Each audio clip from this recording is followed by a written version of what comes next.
था कि नीतीश कुमार जो है लालू यादव के खिलाफ आए थे सत्ता में, आज देखिए उनके साथ मिले हुए हैं। तो अगर हमारी डिमांड पे अड़ गए पार्टी वाले तो हम लोग निश्चित गठबंधन करेंगे। जब मैं डॉक्टर बन के आया था तो हमारे घर में 10 रुपया नहीं था बेटियां आने के लिए, क्लिनिक करने के लिए। तो हमारी माँ ने आधा किलो गेहूँ बेच कर 12 रुपया दिया तो मैं बस से लटक कर बेटियाँ आया। तो आज जिस तरह मुकेश सहनी हमारे मुखिया जी बिल्कुल जो है गरीबी से उठ कर वो बॉम्बे गए, उन्होंने शीशा कटिंग किया, 900 महीने पे जिन लोगों ने नौकरी किया, आज देखिए उनका जो है पूरा मिसाल बना हुआ है। और जब दुनिया आया तो हमारे दिल के अंदर आ गया कि भैया मुझे जो है हर हाल में समाज सेवी बनना है। डॉक्टर समाज सेवी है ही, लेकिन उन लोगों में मैं अलग हूँ। Son of India lives in villages, है ना। गरीबी जो है 80% जो है हमारी जनसंख्या वो गाँव में बसर करती है। जो लोग आज भी कहीं पंता भात खाते हैं, कहीं बसिया भात खाते हैं, वहाँ जो है हमारे नेता लोग जाके सौज बाग दिखा के इलेक्शन के दिनों में उनसे वोट ले लेते हैं। लेकिन मैं चाहूँगा हमारे जो मझौलिया मिल बगल में फैक्ट्री चल रही है उसमें हमारे यहाँ के लोग ज़्यादा काम करें। हमारे मेडिकल कॉलेज खुल गया बगल में बेतियाँ, यहाँ समस्तीपुर के लोग आकर के जॉब कर रहे हैं और हमारे यहाँ के लोग जाते हैं पंजाब कमाने। नमस्कार, मेरा नाम अफसर खान पड़ेगा और आप मुझे पब्लिक टाइम्स न्यूज़ पर देखते होंगे। अभी मेरे साथ वीआईपी के प्रदेश उपाध्यक्ष हामिद साहब जी मौजूद हैं। तो आज हम इनसे विशेष तौर पे बात करेंगे, जानने का पूरा प्रयास करते हैं। सबसे पहले डॉक्टर साहब आपको हमारे न्यूज़ में स्वागत है। थैंक यू आपको बहुत बहुत। देखिए, एक वीआईपी पार्टी के सिपाही होने के नाते मैं आपको ये क्लियर कर दूं कि पिछले दिनों हम लोगों ने पूरे बिहार में, बल्कि पूरा यूपी, झारखंड, बिहार तीनों राज्य मिला करके संकल्प यात्रा शुरू किया था। संकल्प यात्रा इसलिए शुरू किया था कि पिछले हम लोग को धमकी आ रही थी कि देखिए मुकेश जी, अगर आप सही से नहीं आए तो आपके समाज वोट बेचते हैं पैसे पे। तो हम लोगों ने किया कि नहीं, हम अपने समाज को जागरूक करने के लिए हाथों में गंगा जल लेकर एक पवित्र लोग से क्रिया खा रहे थे कि हम अपना वोट बेचेंगे नहीं। अब ये पहले का वो निषाद नहीं रहा जो पहले गरीबी की हालत में वोट बेचते थे। आज हर निषाद के पास हाथों में मोबाइल है, हर निषाद के लड़के जो है कंप्यूटर चला रहे हैं। हम लोगों ने जागरूकता प्रोग्राम चलाया कि इसके माध्यम से जागरूक करें कि हम अपना वोट बेचेंगे नहीं, और हम लोग समाज को जागरूक किए। अब निषाद जागरूक हो चुके हैं। और वो अपना हक अधिकार के लिए वो समझ रहे हैं। भैया आप जाकर देखिए, एक ही बिरादरी को, जब एक संविधान है, एक भारत के प्रधानमंत्री हैं, एक देश है, तो फिर दो कानून क्यों हैं, है ना। दिल्ली में है निषाद समाज को आरक्षण है, आपको चल जाइए बंगाल में आरक्षण है, और जगहों पर आरक्षण है। तो यही हमारे मंत्री जी डिमांड कर रहे थे कि यहाँ भी बिहार में आरक्षण होगा तो कल हो करके बिहार के ये निषाद के समाज के लड़के भी डीएम कलेक्टर बनेंगे, एसपी बनेंगे, थाने में दारोगा बनेंगे। इसके लिए लड़ाई हम लोग लड़ रहे थे।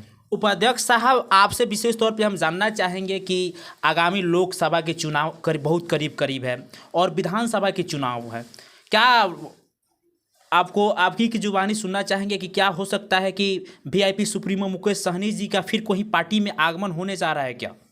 नहीं, ये तो बात क्लियर है कि अकेले लड़ने से मजबूती नहीं मिलेगी, कहीं ना कहीं हम लोग गठबंधन में जाएंगे। अब रही बात की 2 गठबंधन नज़र आ रही है। गठबंधन में जाएंगे अच्छा। श्योर जाएंगे, अकेले नहीं लड़ेंगे। या तो इंडिया गठबंधन है और एक तरफ आपको एनडीए है। तो अब रही बात की पिछले बार हम लोग धोखा खा चुके हैं, तो हम लोग डिसाइड कर रहे हैं। डॉक्टर साहब, इंडिया गठबंधन में भी आप रह चुके हैं, आपकी पार्टी रह चुकी है और एनडीए में भी रह चुकी है जी, लेकिन फिर किधर इशारा होने वाला है? अब देखिए, इंडिया गठबंधन में सीट शेयरिंग को लेकर ये काफ़ी एक उलझा हुआ मामला है ना। जैसे बीजेपी की तरफ तो सारी सीटें खाली दिख रही हैं एनडीए में। तो हम लोग सोच रहे हैं कि राजनीति में ना कोई परमानेंट दोस्त होता है, ना कोई दुश्मन होता है। सब अपने अपने मफाद के लायक है, सब अपने अपने जो है वो फिराक में रहते हैं। एक ज़माना था कि नीतीश कुमार जो है लालू यादव के खिलाफ आए थे सत्ता में, आज देखिए उनके साथ मिले हुए हैं। तो अगर हमारी डिमांड पे अड़ गए पार्टी वाले तो हम लोग निश्चित गठबंधन करेंगे और पिछले दुश्मनी को भुला सकते हैं जी।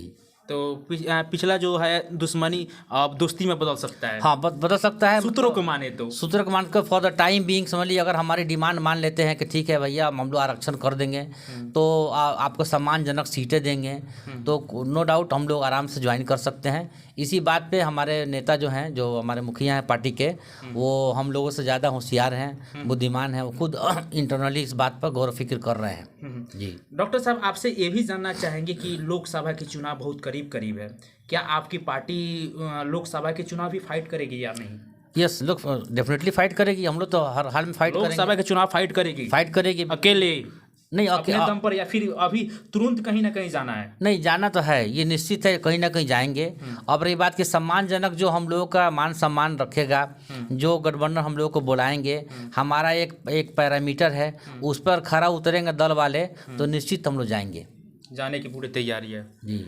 डॉक्टर साहब, आपका भी क्षेत्र में बहुत काफ़ी तमाम जगह हम लोग विजिट करते हैं तो देखते हैं आपका भी काफ़ी नाम वगैरह आता है, लोगों के बीच आता है। समाजसेवी में एक बहुत बड़ा समाजसेवी आप उभर चुके हैं पश्चिमी चंपारण की धरती से माने तो आपके विषय पे क्या चर्चा है मुकेश सहनी जी का? देखिए, पहले बार मैं अपना शॉर्ट बता दूं, समाज सेवी होने के नाते डॉक्टर तो बहुत लोग हैं जी। हमारे ज़िले में, एक से एक डॉक्टर लोग हैं। लेकिन जब मैं डॉक्टर बन के आया था तो हमारे घर में 10 रुपया नहीं था बेतियाँ आने के लिए, क्लिनिक करने के लिए।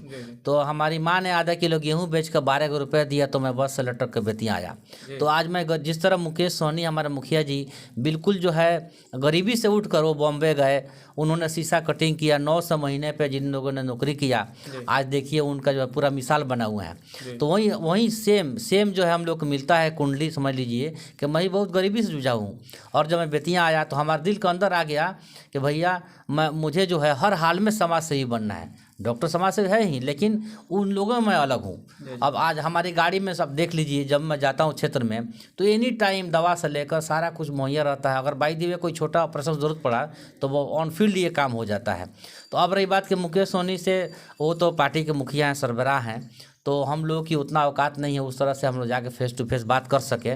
लेकिन जब ज़रूरत पड़ता है तो हम लोग बात करते हैं। वो खुद अच्छे समझ रहे हैं कि कहाँ हम लोग गठबंधन करनी है, कहाँ नहीं करनी है। माने तो गरीबों के मसीहा मुकेश सहनी और गरीबों की मसीहा डॉक्टर एसएफ अली यानी हामिद अली। यस, गरीबों के मसीहा हैं हम लोग, और हमारे मुकेश सहनी भी गरीबों के मसीहा हैं। वो भी बहुत गरीबी से उठे, गरीबों का हाल जानते हैं। और समझ लीजिए 80% population of India lives in villages, है ना। गरीबी जो है 80% जो है हमारी जनसंख्या वो गाँव में बसर करती है। जो लोग आज भी कहीं पंता भात खाते हैं, कहीं बसिया भात खाते हैं, वहाँ जो है हमारे नेता लोग जाके सौज बाग दिखा के इलेक्शन के दिनों में उनसे वोट ले लेते हैं, लेकिन उनकी समस्याएं दूर नहीं हो पाती हैं। उन लोगों में हम लोग जो है खरा उतरने का काम करते हैं। आज भी फील्ड में जाकर हम लोग काम कर रहे हैं, वोट नहीं मांगते हैं। हम लोग कह रहे हैं भैया मैं डॉक्टर हूँ, जिससे मैं डॉक्टर बन गया वैसे एक मुसहर, एक चमार, एक हरिजन का लड़का डॉक्टर इंजीनियर बने, ये हमारी मुहिम है। मैं चाहूँगा हमारे जो मझौलिया मिल बगल में फैक्ट्री चल रही है उसमें हमारे यहाँ के लोग ज़्यादा काम करें। भैया बताइए, कानपुर के और लखनऊ के लोग आके पैसे ले जा रहे हैं, गन्ना मैं दे रहा हूँ तो उसका मिल चल रहा है। हमारा जो मेडिकल कॉलेज खुल गया बगल में बेतियाँ, यहाँ समस्तीपुर के लोग आकर के जॉब कर रहे हैं, और हमारे यहाँ के लोग जाते हैं पंजाब कमाने। यहाँ पश्चिमी चंपारण के लोग भटक रहे हैं। इसलिए हमारा सबसे पहला डिमांड है कि जो नवोदय विद्यालय हमारे यहाँ बगल में चल रहा है उसमें इंक्वायरी की जाए कि लोकल बच्चे कितने हैं।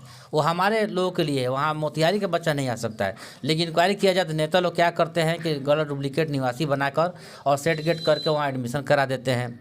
और बहुत सी फैक्ट्री हैं, जो शुगर फैक्ट्री है जो हम लोग को पहुँच के बाहर है, ये लोग बहुत डुप्लीकेट काम होता है, उसको हम लोग उजागर करने वाले हैं। तो अभी मेरे साथ पारस हॉस्पिटल के डायरेक्टर VIP प्रदेश उपाध्यक्ष हामिद अली ने हमारे खबर के माध्यम से अपने विचार विमर्श के साझा किए। तो बने रहे ऐसे तमाम खबरों के देखने के लिए हमारे पब्लिक टाइम्स न्यूज़ पर। अगर फेसबुक पे पहली बार देख रहे हैं तो फॉलो करें, और यूट्यूब पर पहली बार देख रहे हैं तो सब्सक्राइब करें। लेना चाहूँगा अलविदा, तब तक के लिए जय हिंद, जय भारत।